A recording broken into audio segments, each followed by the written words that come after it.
This week on Montclair News Lab, ahead of Veterans Day, special reports on what happens to veterans when they come home. We'll take you to a barber shop where veterans come first.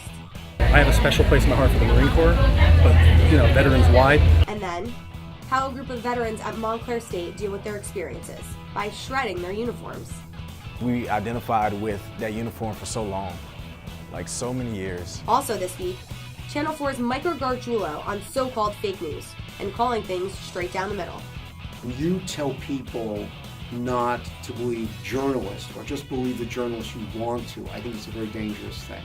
All that and more from the School of Communication and Media at Montclair State University. This is Montclair News Lab. Hello and welcome to Montclair News Lab. From the School of Communication and Media, I'm Ashley Kuzikonki. And I'm Amanda Eustace. Each week we scour campus, Montclair, and New Jersey to bring you news and stories we'll be talking about all week. We start this week with a special look at our nation's veterans and what happens after they come home. In a minute, we'll look at a program here at Montclair State that helps veterans cope with whatever trauma they may have suffered in the armed services by shredding their uniforms. But first, Baby Garcia takes us to a barbershop in Glen Rock where veterans get more than a shave and a haircut. Casey Taramocha owns the iconic barbershop in Glen Rock. The shop combines an old-world barbershop appearance with modern-day amenities and techniques. He caters to service members past and present and calls the shop military-friendly. Barber Tom Wright is a Marine Corps veteran. He is known as the Jarhead Barber. His sense of duty and service never left him when his military career ended. When you're in the military, you're giving back to your country, and you have that sense of duty while you're in. And when you get out, you still yearn for that feeling to give back and to help out. And I think also it's very important to let veterans know that they're valued and that we really appreciate what they do. From 1996 to 2000, Tom Wright was an infantryman in the United States Marine Corps. Wright deployed twice within the Marine Corps Security Force Company in Bahrain and a 6-month deployment in the Mediterranean. He retired as an E4, or a corporal. Another one of the barbershop's loyal customers is Nick Magarelli, Director of Veteran Affairs for the Borough of Fairlawn and an Air Force veteran. He organized the annual Firewatch Festival. Firewatch is a military term to protect, fitting appropriately within the theme of the Firewatch Festival. It is a public community event that shows appreciation and brings awareness to our past and present troops. It recently took place at the Memorial Park and School in Fairlawn. The iconic barbershop setup is a forward operating base at the festival. Tom Wright from the iconic barbershop gave free haircuts at the festival. It's unusual to get a haircut at a festival, but Wright says veterans can adapt to any situation. They can work well under pressure. They have excellent leadership skills. So, I have a special place in my heart for the Marine Corps, but, veterans wide. Billy Cook has a table where instead of patrons writing letters to troops overseas, they write messages on baseballs and ship them out. Other events at the festival included a Veterans Affairs Outreach Center, vet-owned businesses, and plenty of food. The iconic barbershop's free haircuts were one of the biggest attractions. With every cut, snip, and fade, their mission to provide the best quality haircuts to the armed forces of all ages remains constant. This is Baby Garcia from Montclair News Lab. Now to that program we mentioned. It's run by a veteran and adjunct professor at Montclair State. Nikki Valdez reports on a novel approach to dealing with unresolved issues of military service. Every Saturday here at Montclair State University, Professor of Art and veteran David Keefe holds a workshop teaching veterans how to turn their uniforms into paper. The process gives veterans a way to share their stories and reclaim ownership of their uniforms. I joined 11 days after 9/11. So that would be September 22nd, 2001. I joined the Marine Corps 4 years after I got back from Iraq. I started to feel a little, on edge is a good way to put it. I hadn't told anybody my stories from Iraq for those 4 years, and I think it was eating me up inside. When I was in school here as a graduate student, I knew a few professors that had heard of this project that was going around the country called Combat Paper. It was this project where veterans were gathering to make paper out of their uniforms and at the same time telling stories and creating a movement and building community. The act of craft making, in this case it's paper, actually tells us a little bit about our common ground between people. It's through using the materials, what we call trace objects, or objects that you could trace back to an experience in your life. When you take that object, you're reclaiming the experiences associated with the object. Veteran student Jamel Dobbins is taking the class to reclaim ownership over his experiences. Because we identified with that uniform for so long, like so many years, and it sounded exactly like what many of us need to do. My wish is for the students to find recognition in the craft making in themselves. My hope is that they leave this class wanting to continue that. From Montclair News Lab, I'm Nikki Vadas. There's many student veterans on campus. Today we're meeting with one. Chris Fesco served in the Air Force and is now a student at Montclair State. Hi Chris, thanks for joining us. Thank you for having me here today. Now you served in the Air Force for 6 years. What was the responsibility like? In the beginning, you don't get a whole lot until you're getting taught a good amount of things. But then as you spend more time, you get to be the leader, and then you get to be a leader of teams, and eventually you get to be a leader of an office. So it's level of responsibility grows as you the longer you stay in there. And what was the transition like from being in the Air Force to a Montclair State student? It feels a little different. You definitely don't have the same camaraderie that you do have every day with your brothers and sisters. But the more you get to see people around campus, the more friends you get to make. You definitely see yourself as that kind of leader, maybe head of the classroom now instead of head of the office. And do you have any advice for veterans that are transitioning back into the civilian world? Make friends.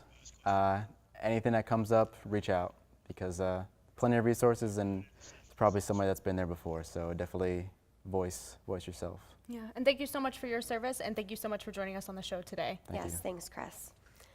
Lately, fake news has been a hot topic in the media industry. I spoke with professional journalist Michael Gargiulo of WMBC Channel 4 New York about the importance of honest journalism in a world where fake news claims seem more prominent than ever. From Studio 3C in Rockefeller Center, Michael Gargiulo doesn't buy into the Trumpian concept of fake news. When you tell people not to believe journalists or just believe the journalists you want to, I think it's a very dangerous thing. It's important that people understand you don't have to agree with everything the press says, but if the media is reporting the Dow Jones went down 500 points and someone say no it didn't, that's going to be a problem. In these polarized times, people watch the news through a lens of their own belief systems. Michael Gargiulo says just state the facts. I don't think we sit there and judge the merits of things. We explain what people were doing and present the facts. And you can present analysis, or you can present in your news story what the reaction was without giving your personal opinions on that away. I think that's what we do. One exception is the Me Too movement. Gargiulo is very supportive and outspoken. I hope that we are moving in the right direction. And as a male, I'm very conscious of things I say, things I do, and I think it's good. Gargiulo, who's a New York native, started his early career in the small town of Charleston, West Virginia. It took him 22 years to get back to his home state. Gargiulo's words resonated with students. I think it was great that he found time to come over to our campus, because not every day you get an NBC anchor come to campus and give an insight into the industry. Michael said, I believe that you should tell the facts and just the facts and try to leave your emotions out of it. Chris, the Today Show is coming up next. That's what's happening today in New York. Michael Gargiulo also posted on Twitter that he was very thankful that Montclair State allowed him to come and speak at one of our colloquium series. Young girls and women recently took to the streets in Newark for a cause they dearly care about. Our Altine Wells reports from the scene. The Girls Matter Walk began with the goal of promoting girl empowerment. This walk allowed leaders such as myself and other leaders in the community to represent our girls and let them know that, yes, you can achieve whatever goals that you have set forward. Girls, who run the world? Girls. Who run the world? Girls. I can't hear you. Who run the world? Girls. That's right, because we are great, intelligent. The Girls Matter Walk featured support and encouragement from many different women's empowerment organizations in and around Newark. Leaders and walk participants addressed the women in attendance at Military Park. It's very important to teach our young ladies how to walk against, crime, walk against bullying. Teach the young ladies in the community how to stand up as young ladies, not just lives matter, but our girls matter. She turned this world upside down. One woman turned the world upside down. Look at the person next to you and say, one woman. Are you that woman? It's enough of us out here to turn the world right side up again. And we're asking to do it. Girls Live, Love, Laugh Incorporated aims to positively impact the lives of young girls and the members of their organization. The Girls Matter Walk is a step toward expanding their influence and spreading the message of founder Allison James Friesen. I'm walking for every girl in the city of Newark and every girl in this organization. For Montclair News Lab, I'm Altanae Wells. Every week at this time, we check in with our friends at WMSC, the campus radio station. Pat and Christian are here to bring you the scariest 43 seconds of your life. Welcome to 90.3 WMSC. It's Halloween time here at WMSC. You can tune in and listen all throughout the holiday on the iHeartRadio app or on WMSCRadio.com. And make sure you tune into the Morning Buzz, where we will be trying tasty, disgusting treats. Tasty to some, terrifying to others. All here at WMSC. Dude, I told you we were gonna make it. We were supposed to be creepy. I told you, my Dracula voice is terrible. I know, but we needed creepy. Thanks, guys. I even have the chills. Make sure you tune in on WMSCRadio.com, the iHeartRadio app, and 90.3 on FM radio. Finally, we're going to meet two Montclair students who are fulfilling their media dreams by working for the Red Bull soccer team here on campus, helping to produce professional games. TBD, which is our sports unit, has the story.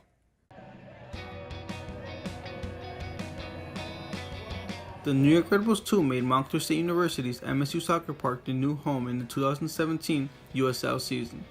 With this partnership also came an opportunity for students of the School of Communication and Media to get hands-on experience in the broadcast of New York Red Bulls 2 home games, which air on ESPN+. I'm a graphics operator and a production utility on this particular production. The graphics operator does all the graphics for broadcasts and the live stream, all the drop-ins, all the full screens, all the lower thirds.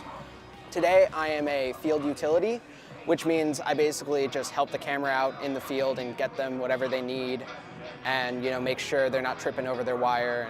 I am a camera op for the New York Red Bulls 2.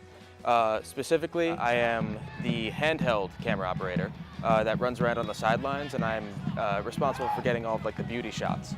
It's a very difficult process doing anything related to sports because it's all live and fast. So this kind of gives you the real world simulation of just live, fast go. And it's really cool.